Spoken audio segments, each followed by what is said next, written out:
Good evening. This Parsha this week is Terumah, and a theme that is repeated constantly is Nediv Lev, Nedivas Halev.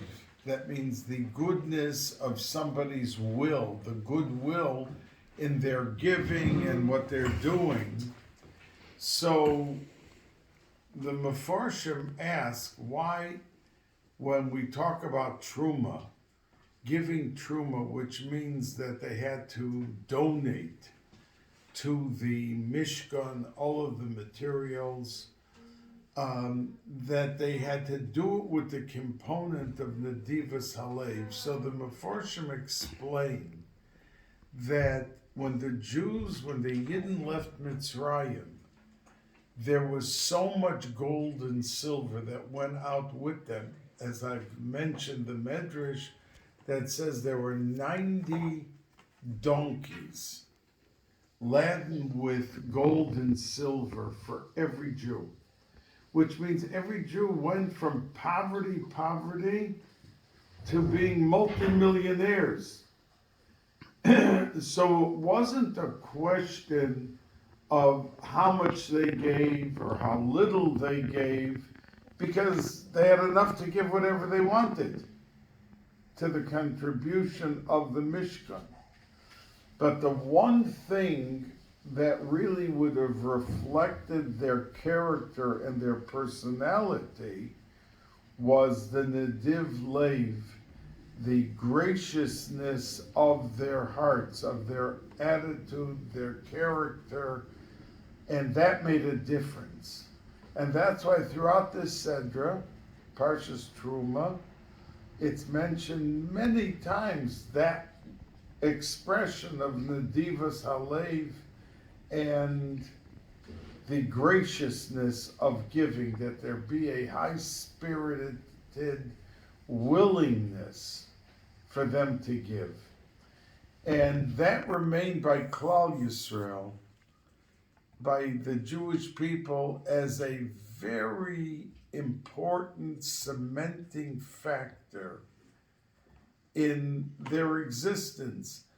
You find, I remember in Washington somebody telling me that there were soldiers that were killed and they were putting up a fund, and I asked him, how much have you raised? So he said, well, we already raised $3,000. And I said that if there was a koilul in Borough Park that had an appeal for an important thing, they'd have $3,000 in a minute. In other words, Jewish giving and Goyish giving is very, very different, because it goes to the essence of Klal Yisrael, the essence of what a Yid is. Now, we know that there were krushim in the Mishkan. The first thing that we have to remember is that the Mishkan stood for 479 years. When the Yidden left Mitzrayim, they were in the Midbar for 1 year with no Mishkan. There was no central rallying point. Once they had a Mishkan, they did all the functioning of what was required.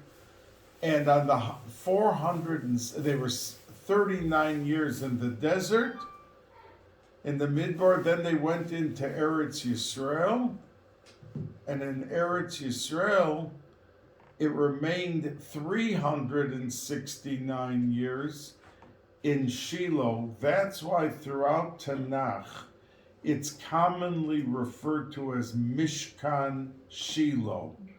Not that it was the whole time in Shiloh, but it was the vast majority of the years in Shiloh. So therefore it's called Mishkan Shiloh, because 369 years from 479, it was almost entirely there in the city of Shiloh.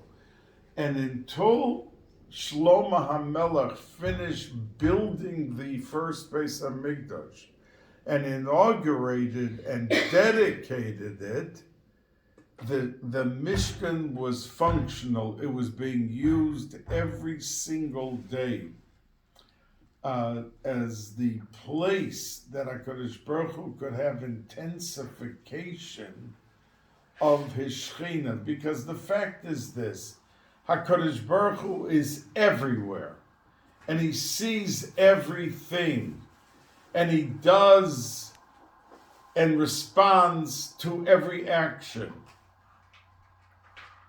So what do you need a Mishkan for? He's everywhere, anywhere. But the level of intensification was at a high level, and that could be carried over spiritually to the Jews and enable them in their homes. Like we know that the table is compared to the Mizbeach, the altar. And because when a person serves on his table and he has poor people and all types of people at the table, that elevates the Kedusha of that, and it has an effect on all the surroundings.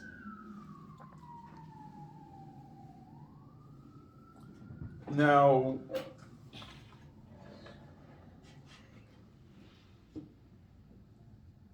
the pasuk says, "V'yosisa es hakroshim," that Rashi says they were very special boards, and the Chazal say that Yaakov Avinu, before he left Eretz Yisrael to go to Mitzrayim, he brought with him arozim, cedar trees. And where did he take the cedar trees from? He stopped off in Beersheba, which is in the south in Eretz Yisrael, Beersheba, and he took the arozim that his Zayda, Avram Avinu, planted. And he took them and he brought them to Mitzrayim, and he told his children that one day you're going to leave Egypt, and when you do, take these cedar trees, because in the midbar, in the desert, you're going to need them. And it was with those cedar trees, those boards, he used them as krushim. They needed boards in the Mishkan, and those were the boards that he used. Now, the pasuk says, "V'yasisa es hakroshim atzei shitim omdim," that, and Rashi says, that what does it mean, omdim? That means you take the boards, and the pasuk says that they had to be standing, omdim. So Rashi says that it means that they lasted forever. That take the trees from Avram Avinu that Yaakov brought down and replanted them in Mitzrayim, and take those trees and make the krushim from it. But it should be oimdim, and the Meforshim say it doesn't mean standing up. I mean, that's how we translate the pasuk. But oimdim is a reference to the fact that they came from so many generations before. And that was the secret to success for Yidden in establishing generations. Their children, they are children, and they are grandchildren. And that's what stood the pure and the pristine panorama for Klal Yisrael, for the Yidden, for all of the Jews throughout. That Vayita Eshel Bever Shava, that it says by Avram Avinu that he planted an Eshel, and it was from that Eshel, from that tree, that came out all of these trees, which the Yidden were able to use. And it's not just a story of trees and that they were brought down. It was an enabler, that the fact that Avram did it with such purity of mind, and Yaakov Avinu continued it with pristine kavana, that we are able to etch into the essence of our homes a makom kadosh. And you know, there was a Yid that lived in Eretz Yisrael. He was nifter, I don't know how many, 50 years ago, 40 years ago.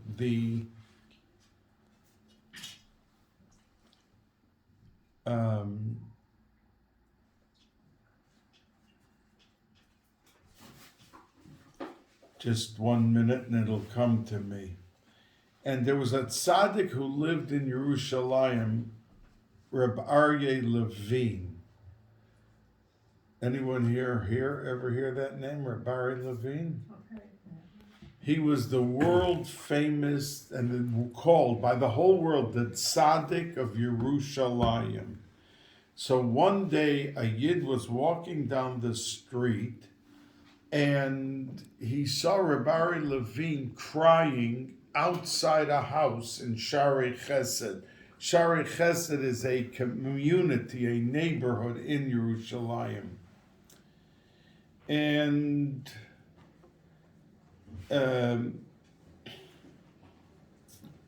he was in front of the house of a very famous tzaddik, and I'm embarrassed that it's just failing me. And he was a Rosh Yeshiva and a big tzaddik. So the person stopped and asked,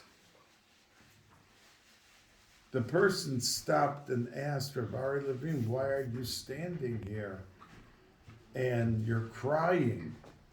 So he said, because in this house lives this very famous Rosh Yeshiva and tzaddik, and it says if there's no Bais Hamikdash because it was before 67, and you couldn't go to the Koisel after this 6-day war, we were able to reunite with the Koisel and go there.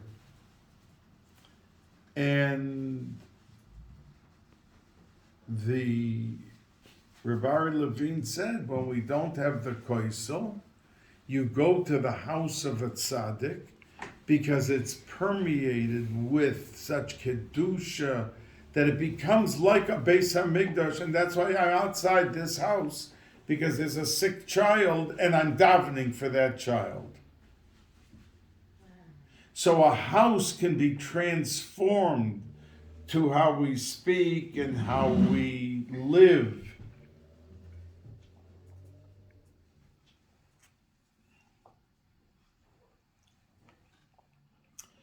By what we do.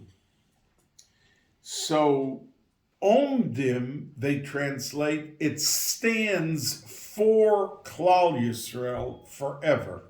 It gives the power that a house 1,000 years later, if it has in it the Kedusha and the Tahara, and it has in it what it has to have, and you bring up children that they understand what's important in life, then it becomes a makom kadosh.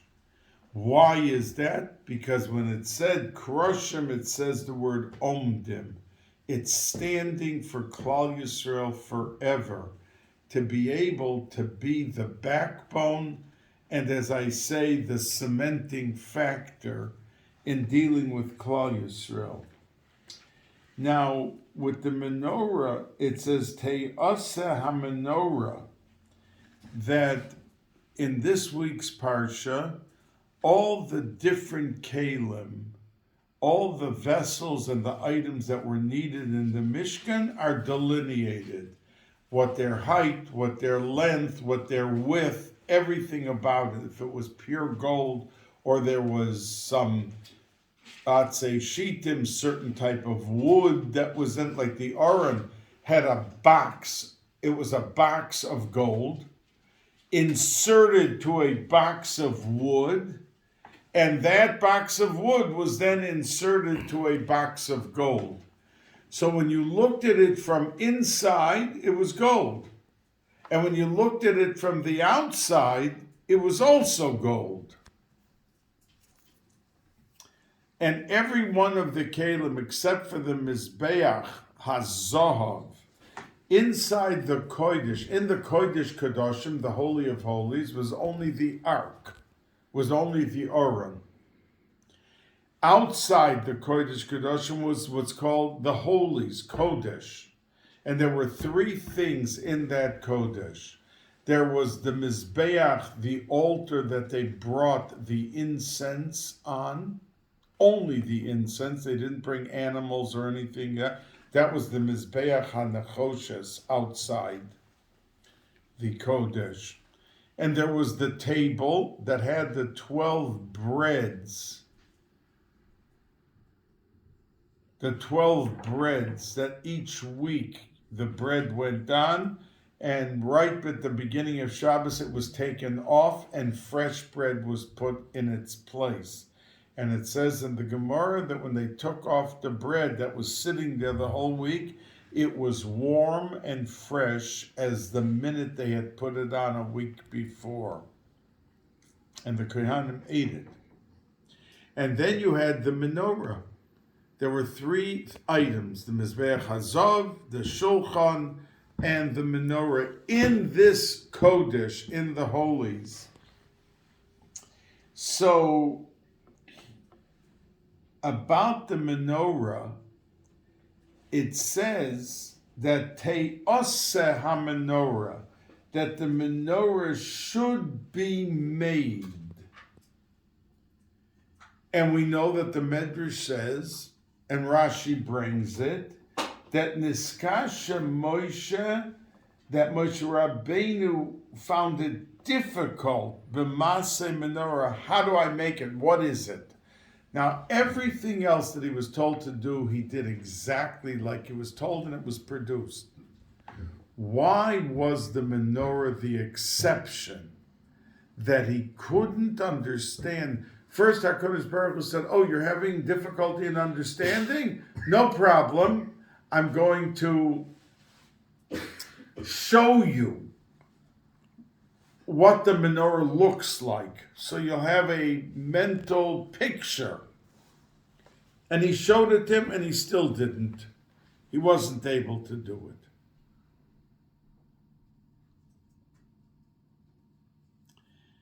And it says that finally HaKadosh Baruch Hu said to him, throw in a nugget of gold and it's going to come out. And out came a menorah. But the other items in the Beis HaMikdash were also intricate. So why did he understand it in the second and this one thing he didn't? A second question about the menorah is that it says, V'zeh maseh ha-menorah, and V'zeh, the Medrash says, means it was pointed to. So if it was pointed to, why after that couldn't he on his own produce it? He had to keep trying. He tried, but he couldn't do it. So, in answering that second question,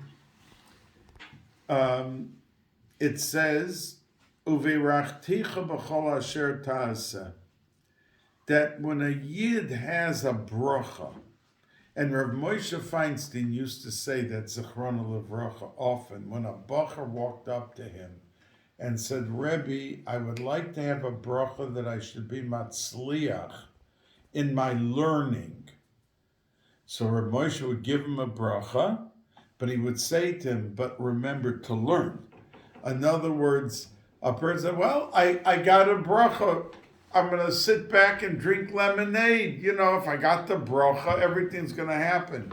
So the pasuk says, Uveirachticha, I will bless you. The Rabbanu Shalom says to people, I will bless you, but b'chol asher ta'aseh, You have to, in Olam Hazeh, put forth, and by the way, the name was the Chabina Rov, who was world famous, and that's whose house Reb Aryeh Levine was standing out of davening, and he accepted as the Makom Kadosh for him to be able to give a earnest, sincere tefillah for whatever he was davening.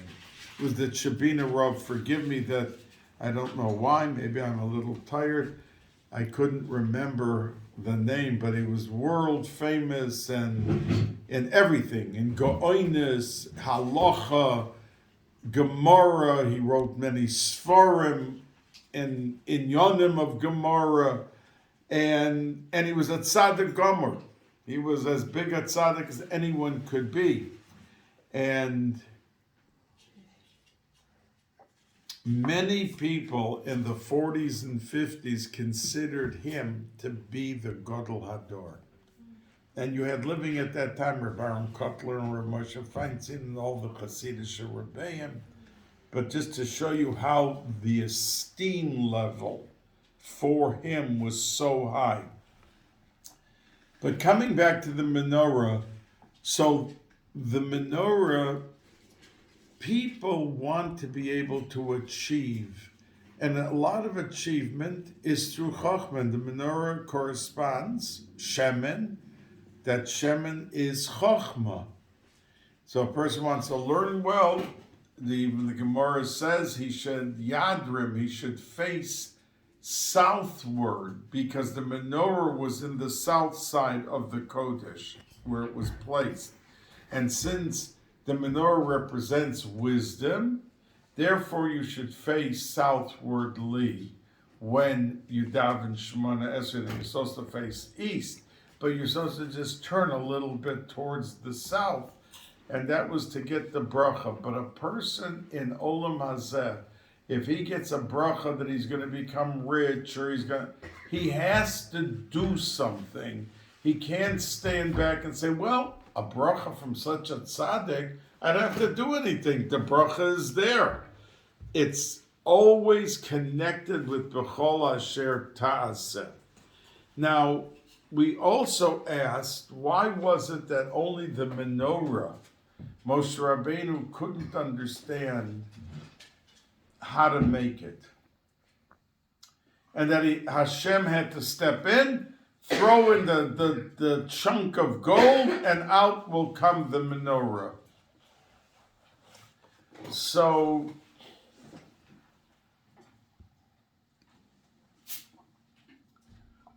the answer is that the only keli in the Mishkan that corresponded to Li'osed Lovo, that means, of course, there will be a menorah and there will be all of these things once Mashiach comes. But the Ramban in Parshas Baaloscha talks about the fact that when Aaron HaKohen for the first time went to light the menorah, he wanted to work out through his machshava, his intent, that when he lights the menorah, that in it there's going to be the Or HaGanuz. We know that when the world was created, everything that was created in those 6 days remained for Olam Hazeh, for this world, as it was created then. The trees, the oceans, the seas, the rivers, the ground, everything that was created, the mountains. But there was one thing that was created and then it was taken away from the world, and that was light. And that's why the Zohar Kodesh says that where every pasuk says, Vayomer Elokim, that there should be Tache Haaretz Desha, whatever it is, vegetation, and then it says in the pasuk Vayehi Chen, and it was so. But by light, it says Vayomer Elokim Yehi Or, let there be light. It doesn't say Vayehi Chen, it says Vayehi Or. So the Zohar Kodesh asks on that pasuk, Everything else it says Vayehi Chen. Why by light does it say Vayehi Or and not Vayehi Chen? So the Zohar Kodesh answers Mishum Delo Hava Chen, because everything else that was created remained forever. But the light did not remain, because once Adam did the chet, the sin, the Aveira, the original light was taken away from this world and it became the Or HaGonos. It's a hidden light.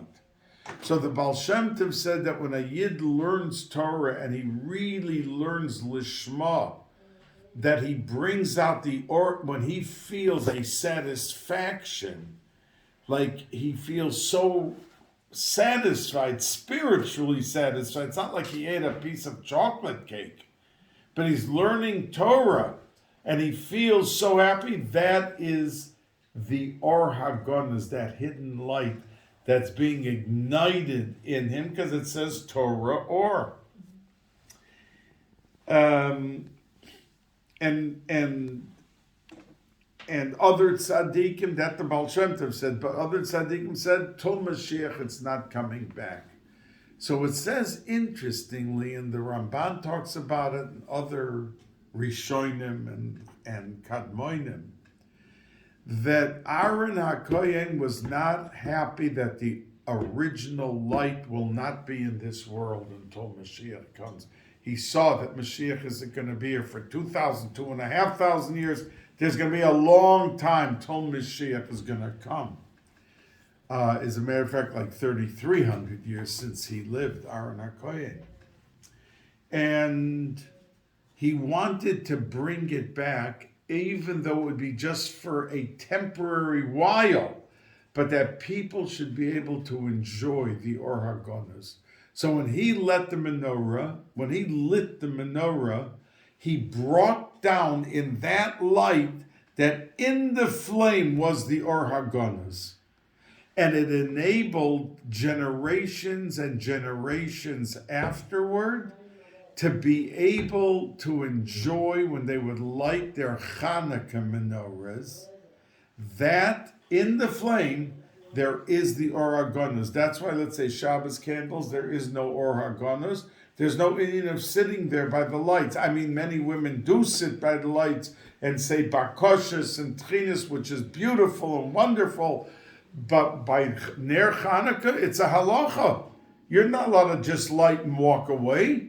You have to spend 20 minutes or a half an hour by the light looking at it.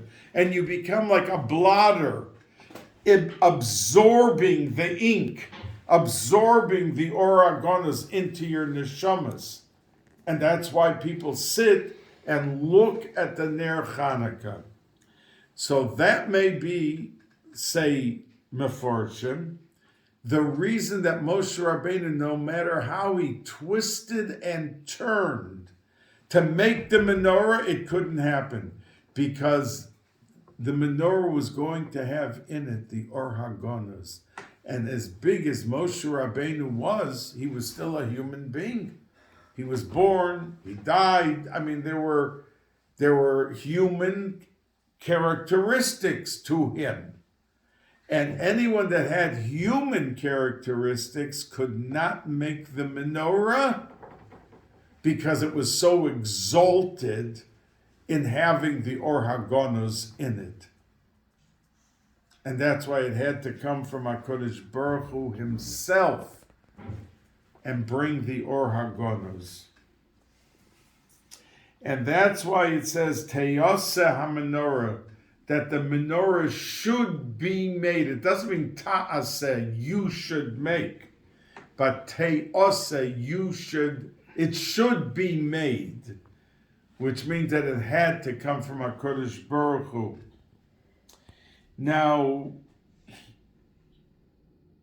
the story is told that this concept of lighting, igniting, I say it to you pretty often, that when it comes to saying a good morning to someone who woke up and had bad news, or somebody who suffered a loss, or somebody had trouble in his life, and you meet him and you're cheerful and you truly communicate with him, you can uplift the man above and beyond and change his whole day.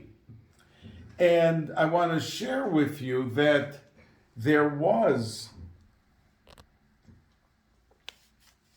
a man, I'm not going to say his name, who grew up in an American town in the South.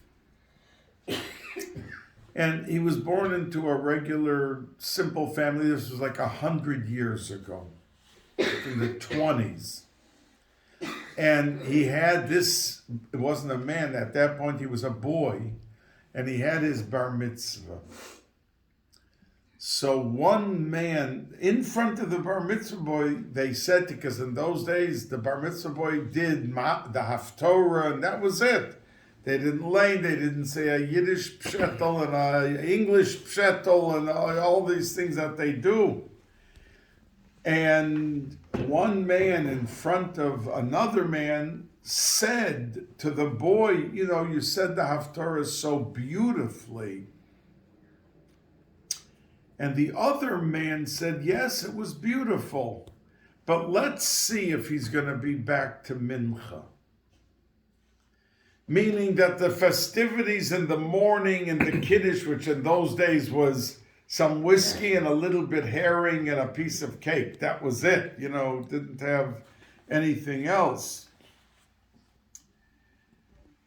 And the other man answered, that man who said, let's see if he's going to show up for mincha. He said to the man, he will show up. This boy is different. And the boy heard it. And I don't know if he would have or would have not shown up, no one knows. But he showed up for mincha. And he said to the other man, the man who said, let's see if he should, he commented to the man who said, let's see if he shows up for mincha. Remember what the other man said? He's different. Meaning he has some qualities that he's going to be great one day. This man, whose siblings, all the 100 years since we're talking, remained Reformed Jews or married out of Yiddishkeit, you know, they intermarried and everything. But this one went on to go to yeshiva, and when he got done in yeshiva, he established in another, not the town that he was from, but also a town which was a very insignificant town in Yiddishkeit, and he established in that town a day school, a yeshiva, and a mikveh was built. So when they recorded about this man's life, they quoted someone in his family who said, you know why he went down a different path? His brothers, his sister, none of them were from. Because of that comment. He is different. He attributed the push, the mental push to do things in Yiddishkeit under the umbrella of Yiddishkeit, because somebody took the 15 seconds to compliment him with confidence. He will be back to mincha. He is different. And that kept ringing in his mind, and he built a whole town. And if I said who it was, you would know. Oh yeah, you all heard who he was. Who is he? So Rav Gifter. And he built tells. I mean, he wasn't the first Rosh Yeshiva, but it flourished under his leadership, and he had tremendous impact in Cleveland. I mean, he was in Wycliffe, was just a little town outside of Cleveland. But the fact that what we say to somebody can have such impact in bringing out the good, that if we wanted to make a difference in people, it doesn't mean only handing them $100,000. Here, go buy the house. Here, go for the next 10 years, your grocery bill is paid. Sometimes what you say, if you mean it sincerely, otherwise it's just a fleeting comment. But the fact is that we can change, and indeed, that town, when that person was nifter, I'm sure, because the way the Sforim say, that it's not only what the person did, it's what he caused.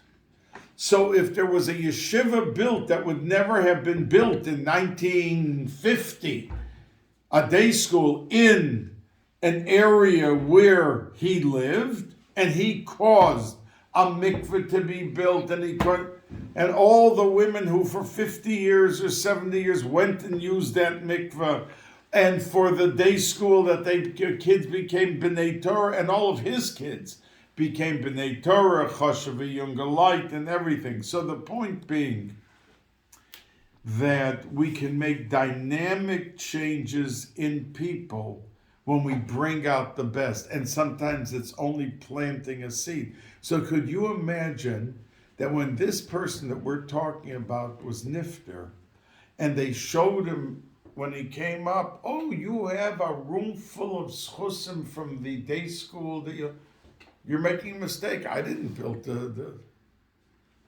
meaning, I'm talking about the person who said he is different.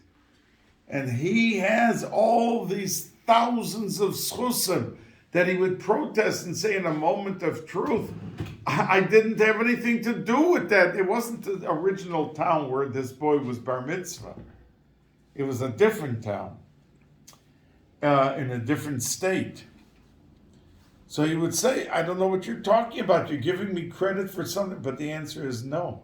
Because when we do something that has ripple effect, see, for us, we don't have the capacity to make the computerized cheshbon because it goes into the trillions and the quad. It's so much that we can't conceptualize. But when it comes to a person who did, in heaven, they don't have a problem with conceptualizing. And all of the totzah, the grand outcome that was developed because of that remark that propelled that boy to go to a yeshiva when his whole family remained home, not from, stood for him from one comment that he got all of that schus. And so as I always say to you that we should take the time, sometimes it's 5 minutes, sometimes it's 2 hours, to be able to pick a person up and to be able to encourage them and to bring out the best in them. Now, I want to say to you that it says in the beginning of this Seder, V'asu li mikdash, make me a Mishkan, v'shachanti b'sochem, and I will dwell in it. On that pasuk, the Gemara in Yuma says that kol Talmid Chacham, any Talmid Chacham who is not Tocho Kebaro, he's not a Talmid Chacham. Tocho Kebaro means inwardly he acts a certain way, and outwardly he has to be equal to what he's professing to be inwardly, and vice versa. That if he's acting so frum, but if he's really not, he's not Tocho Kebaro. You have to be inwardly and outwardly equal. You can't act one way and act very frum, and inside you're eating when no one's looking, you like a candy bar that treif. You're putting treif into your body, and you're eating it, and you're being metamtem delev. But outwardly, you're giving somebody else a speech about kashrus. You can't this and you can't that. Yeah. So there's a story in the Gemara in Brachos that says as follows. In those days they had a nasi. That means they had one of the tzaddikim, one of the biggest tanoim, was a nasi in the community, like president of the community or the leader of the community, besides being maybe a Rosh Yeshiva or a tzaddik, but he led in communal affairs. So the Gemara says that Rabbi Gamliel was the nasi. And he held that myriad is a chov. That means we have a shaila in halacha. What is the status of shachris, mincha, and myriad? And we know that from day one, shachris and mincha is a chov. That means if somebody wakes up and says, I've been tired all day, I'm going to skip mincha. He could say another Shemona Esrei by myriad. That's called hashlama. In other words, you can fill in. But if he doesn't daven another Shemona Esrei for myriad, and by the way, if let's say like tonight is Rosh Chodesh, and today somebody missed mincha, but mincha was not Rosh Chodesh, when he says the myriad Shemona Esrei, he says 2 Shemona Esreis with Yalav V'Yavo. In other words, the double is according to the Shemona Esrei you're saying now, and you're adding on 1 for the mincha that you lost, that you missed out. But there's a whole debate. Myriad was a reshus. Now, reshus usually means it's your choice. That if someone was too tired to daven myriad, he can go to sleep and he doesn't have to daven myriad. And some held that it is a reshus, but it came a point that the whole Klal Yisrael accepted myriad equal status to mincha and to shachris. So someone today does not have that option. And of course I may add, nothing to do with our Gemara, that myriad, we have a chiyuv to say Shema. Now, Shema is a diaraisa. So, Shemona Esrei is a drabanan, even though it goes into a higher world, the Olam Atzilus.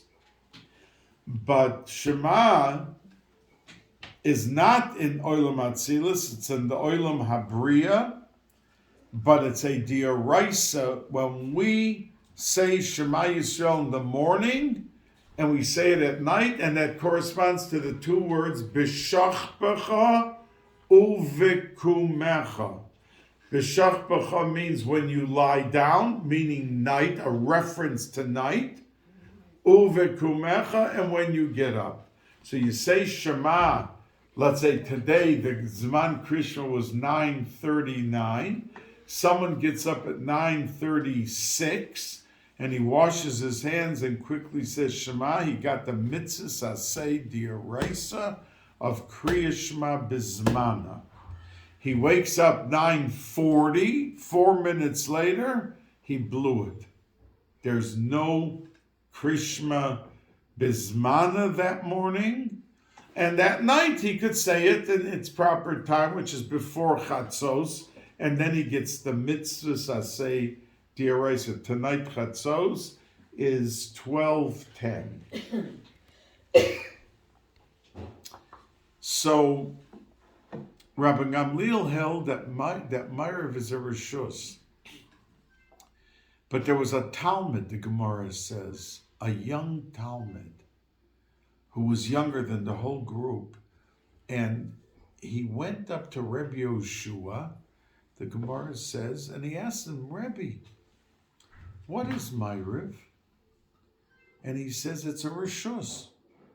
So when Rabbi Gamliel walked in, this Talmud ran up to Rabbi Gamliel and said, Rebbe, what is myriad?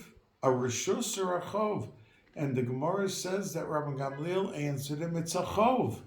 And the Talmud said, oh, but do you know that Rabbi Yehoshua said it's a reshus, it's not a chov. So Rabbi Gamliel, who was the Nasi, told Rabbi Yehoshua to stand up, and he asked him, you hold it's a reshus, I'm the Nasi, you have to paskin like me, that it's a chov. And Rabbi Yehoshua didn't change his mind, but the Gemara says that he didn't like that Rabbi Yehoshua didn't give in, and he left him, and he was the oldest one there, Rabbi Yehoshua, and he left him standing. So the Gemara says there were thousands in the crowd, were in an uproar. Rabbi Gamliel left Rabbi Yehoshua standing.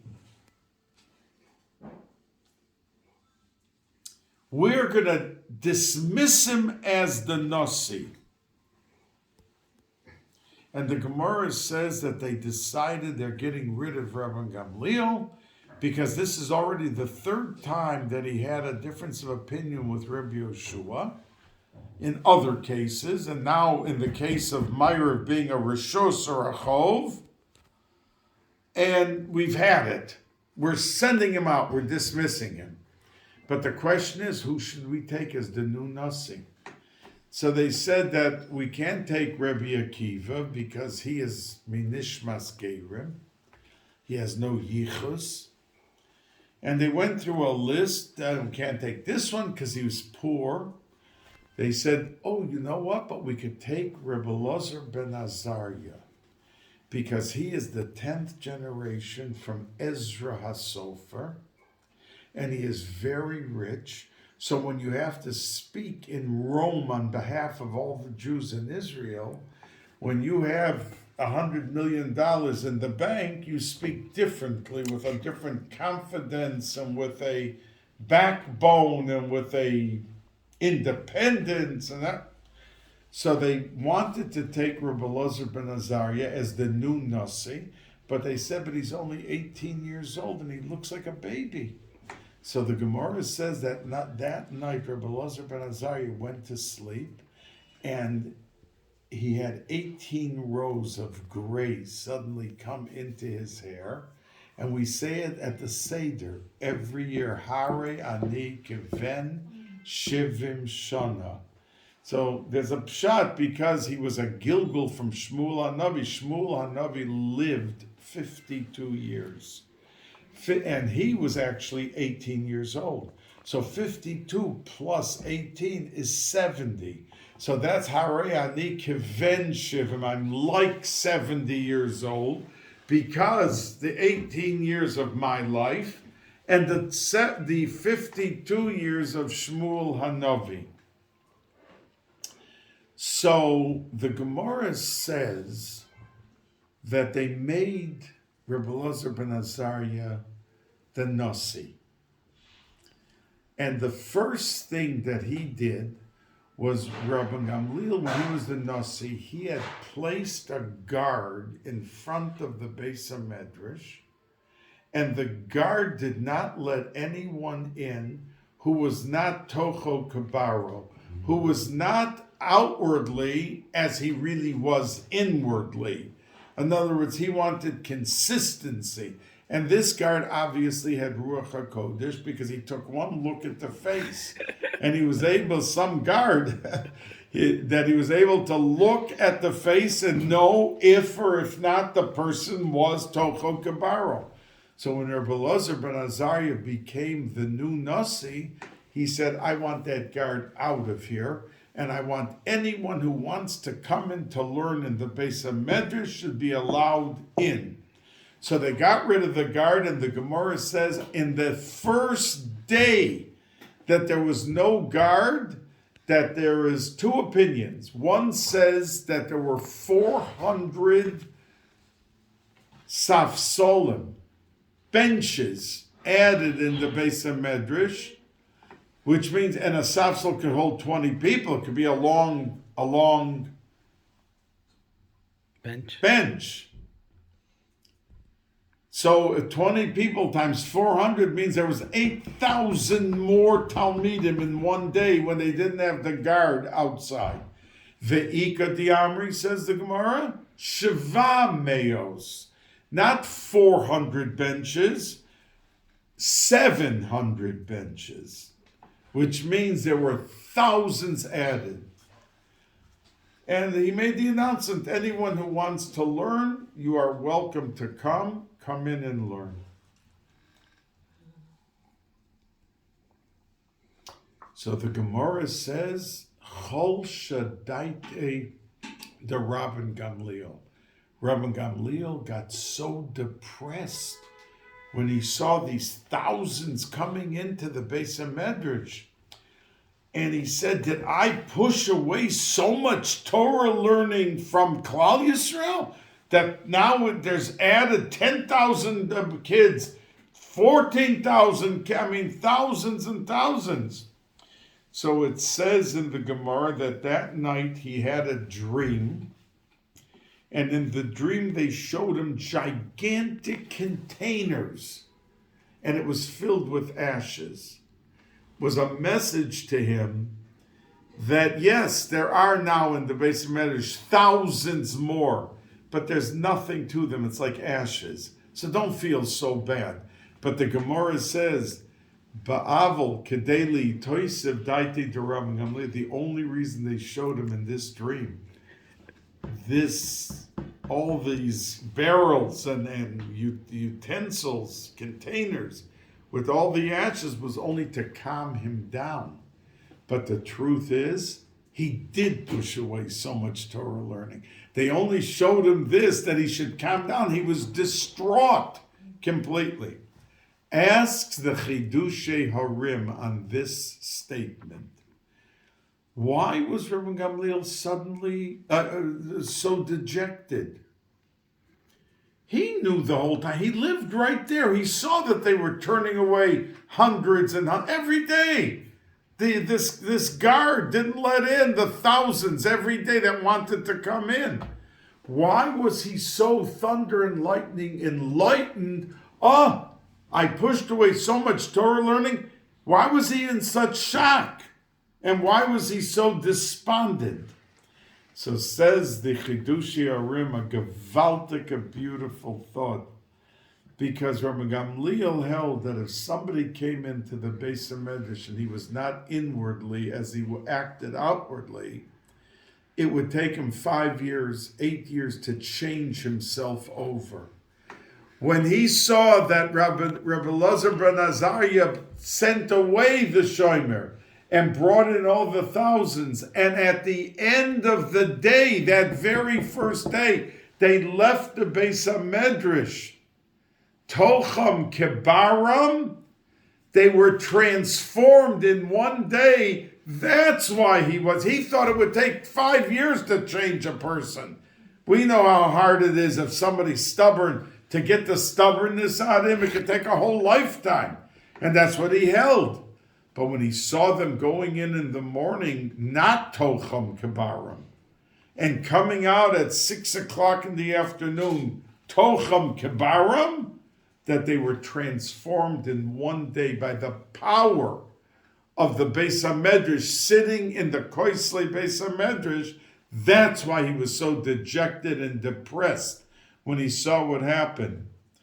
And the story, and I'm going to conclude with this, is that we know that the Medrash says in Parshas Toldos that when Yitzchak Avinu smelled the begodim of Esav, you remember the story that Yaakov Avinu went and snatched the brachas and that? So it says on the pasuk, Vayorach es reach begodov. He smelled the smell of his clothes. The Medrash says, Vayorach es reach begodov al tikre begodov ela boigdov. That Yitzchak Avinu saw that there was going to be a trader. The word bogade in Hebrew means a trader. Begodov means his clothes. So the Medrash is making a play on the word with the same letters. Yitzchak Avinu saw that there was going to be a major traitor by Klal Yisrael. Who was this traitor? That when the Romans came in to Yerushalayim, they knew that there were secret tunnels in the Bais Hamikdash that no one knew where they were. And they made an announcement that anybody here in Yerushalayim, any Jew, who will take us in and show us where the tunnels are, we are ready to let him take out from the Bais Hamikdash anything he wants. And it says there was a guy named Yosef Mishisa who was standing there when they made this announcement, and he picked up his hand. He said, okay, I'll take you in and show you the secret tunnels. And he did. And he came out and they said, okay, now you can pick what you want. He took the menorah. And the Goya said to him, Ein darko shel hedyet bekach. Come on. This is the menorah these were Goyim who said, you want to take some out, some of the gold you want to take outside. The menorah you want to take home? That's too much already. So they came back, the Medrash says, the next day, and they asked him to come in again. And he refused to go in. And they offered him all the tax revenue of 3 years of the whole Israel, meaning $5 trillion. Come back in with us. And he flatly refused. So the Mefarshim asked, the day before, he was the only one in the whole Jewish nation, the whole Klal Yisrael, that was willing to go in and to show them. And he did it, and he took out the menorah, then he put back the menorah. They came back the very next day, and they offered him trillions. And he refused to do it. And the Medrash says, because he refused, they tortured him to death. To the point he refused that he gave up his life through torture. And I'm not going to describe the torture because it's really very dramatic and terrible. But he said, I'd rather this than take you back in. So they all asked the day before he took them in, what suddenly happened? So they answered, because when he walked into the Bais Hamikdash, into places he had never been, and was walking through, it had such impact on him, like the Talmidim by Rabbi Gamliel, that they were so inspired and uplifted and imbued with Kedusha that they came out after one day with Tocho Kabarim. And over here, Yosef Mishisa went in, and he's called in the Medrash the traitor of Klal Yisrael. And the next day he gave up his life. He wouldn't step in again because how he was overwhelmed with the Kedusha of the Bais Hamikdash. And what we learned from it is that with our children, with our grandchildren, with our guests, with our people with whom we come in contact with in our homes, we can make an indelible impression on them that will be lifelong lesson in how they live and how they conduct themselves and what they do because of the impact of what they see and the uplifting experience. Thank you. You said it's a